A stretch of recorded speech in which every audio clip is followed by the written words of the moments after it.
Hey y'all, welcome back to Harmon Homestead. I'm inside videoing today. I was going to video outside, but the weather just did not cooperate. So here we are. We're inside. And I just wanted to do a little chicken scratch talk time with you. If you're new here, thank you to all of the subscribers. Be sure and go hit the bell when you get on our page and hit all for notifications. That way you'll know when we post a video. But if you're new here, Chicken Scratch Talk Time was really just me sitting down for about half an hour and talking to you. I liked those videos. They didn't really seem to take off that well when we first did this, but we picked up so many people. I'm trying to get a feel for what the people want, okay? So, if you like talk radio, if you like to just hear talking or noise in the background while you're doing something like cooking, cleaning, driving to work, feeding your animals, turn on the Chicken Scratch Talk Time. I'll sit here. We'll talk about life lessons. We'll talk about kind of some hot topics. So that's what this is for. This is not DIY, how to. If you like those videos, go on over to our playlist and look at incubating and hatching, seeds starting, all this stuff. So go over there for that. And that's fine if you don't like those longer videos. That's just what I want to try to do. So, I feel led to do it. I feel led to do a lot of stuff, and that's why we're here, because if we didn't have such a following and we didn't know it, we would not be here. So, we're back, and we're doing all this stuff, y'all. So, we've got our plants going. We upplanted tons of transplants yesterday, and that's what I did all day long yesterday. And then, of course, taking care of the chickens, taking care of the eggs that are incubating, all that good stuff. So it's a lot, especially watering 1,000 seedlings at a time by hand. It's a lot. But we did it. So that's what we're up to. We are getting ready to have olive eggers hatch. I'm so excited. I can't wait to see what these look like. They are from our Americana rooster, Conway. These are going to be his children. So I can't wait to see what they look like. And he's a Wheaton Americana on top of French Black Copper Moran hen. So I cannot wait. I think there'll be some doozies to look at and lay those olive colored eggs. But anyways, I'm in many groups on Facebook and just following along. And some of the chicken groups, so many people are running out and getting these chickens at the big box stores. Y'all know what I'm talking about here. And it's because of the price of eggs, and they want to start having their own animals and eggs. And I see a lot of comments where people are saying, this won't last. Y'all won't deal with this, blah, blah, blah. Well, y'all, I just got to say, I think it's great. I think it's great that people are going out and doing this. If it took the price of eggs to make people go out and get some chickens and try to live off the land, then whatever, okay? So I think it's great. And seriously, in a solemn attitude about this, the more people that homestead or live off the land, the better. I think it's great. I really think there's a revival going on. And there's been a lot about revivals lately. And I think that this is a huge following. And I'm hoping and I'm praying that this will take off. And so I'm glad that certain things have happened to encourage people to go out and live off the land. I love it. When we first started, me and my husband 3 years ago, no one did this.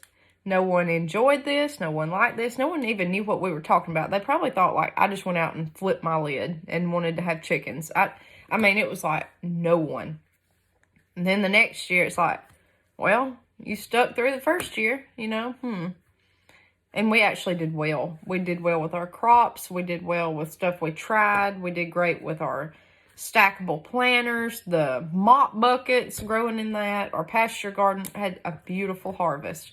And then, it was kind of like, well, I guess this girl's gonna do it. I guess she's going to live off the land. She meant what she said. Last year, I couldn't help it. The weather just did not cooperate, but we still did well. And when the weather didn't work, we worked harder. We worked harder in our raised bed when we saw that the pasture was just done for with the corn because it never could grow.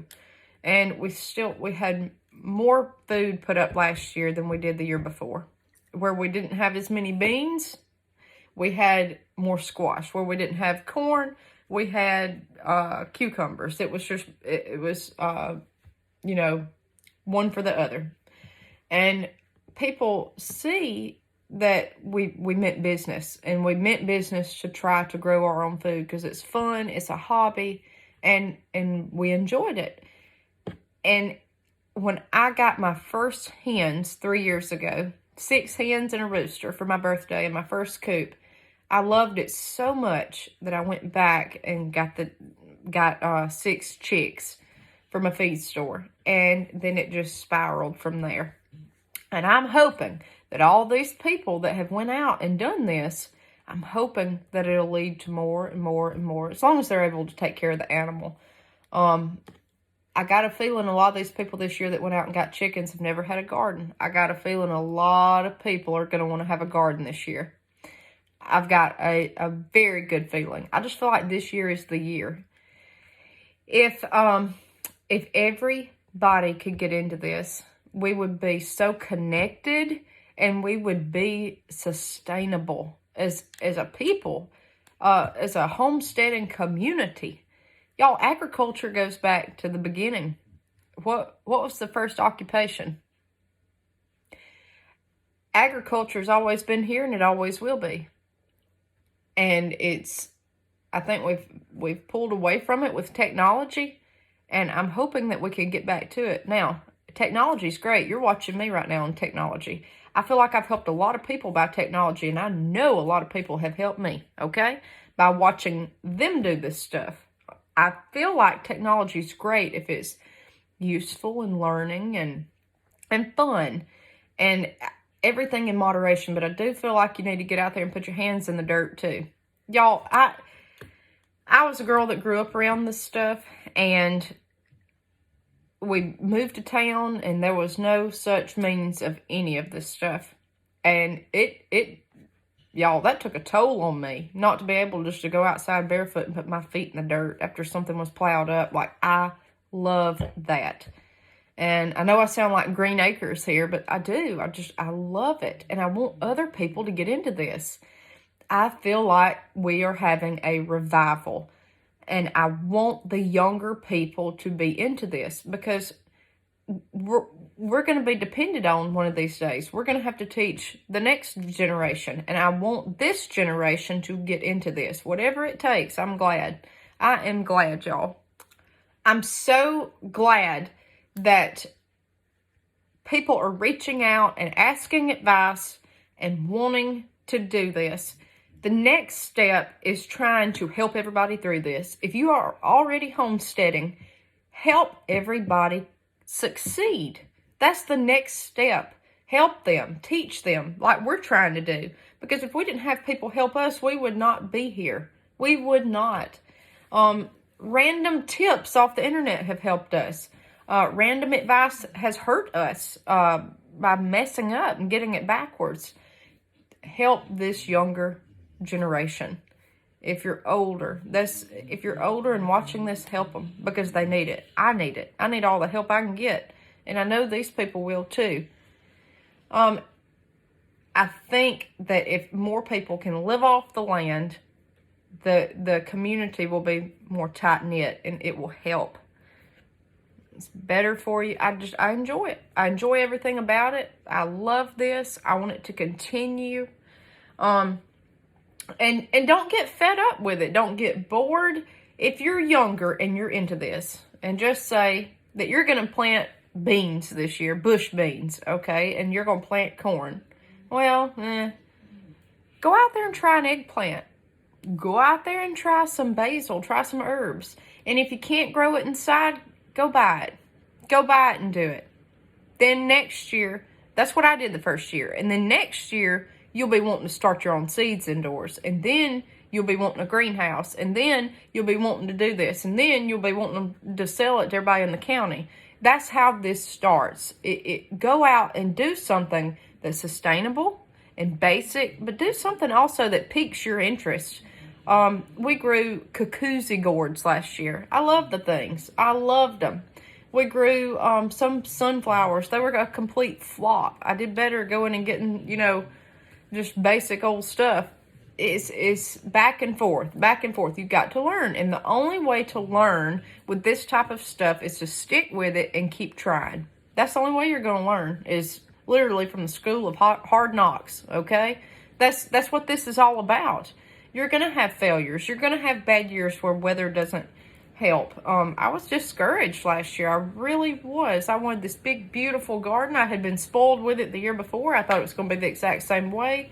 And it just didn't happen. Year before, deer didn't mess with anything I had. Last year, they annihilated what was there because everything was so hungry and in this drought. And they were just trying to get whatever they could. You're going to have setbacks, but you've just got to keep going. And that's part of this revival. I can guarantee you that everybody has had parents and grandparents and great-grandparents that have done this. And whether they're here to tell you about it or not, you probably got a memory stash somewhere in here that tells you, yeah, that's what Grandma did, that's what Grandpa did. And enjoying the simpler life. You can do this. I can do this. Next thing you know, you'll be wanting to make your own bread. And then you want a clothesline if you don't have one. You want to start planting flowers. Then you want to get into fruit trees. Then you want to get into other animals. And then you're building your own little micro community. And that, in essence, is becoming sustainable. So if everybody wants to go out and get some chickens right now, I hope they do. And I hope they keep them. And I hope they raise them. And I hope they are sustainable. And I hope next year everybody goes out and gets quail and ducks and turkeys and meat rabbits. And I hope that they do. Because it's good. It's good as long as they stay with it. And I think it's wonderful. Let's keep this revival going. Let's do this, y'all. Because if we don't, then who is? This has become an increasingly prominent topic to talk about. It seems like everybody's talking about something to do with animals or homesteading. And as long as it benefits the animal and you're here to stay, then I think, and it benefits you, I don't see a problem with it. I don't. It's just a domino effect. One hobby of this leads you to the next, because there's not really any setbacks. So I think it's great. I think it's wonderful. Encourage the next generation.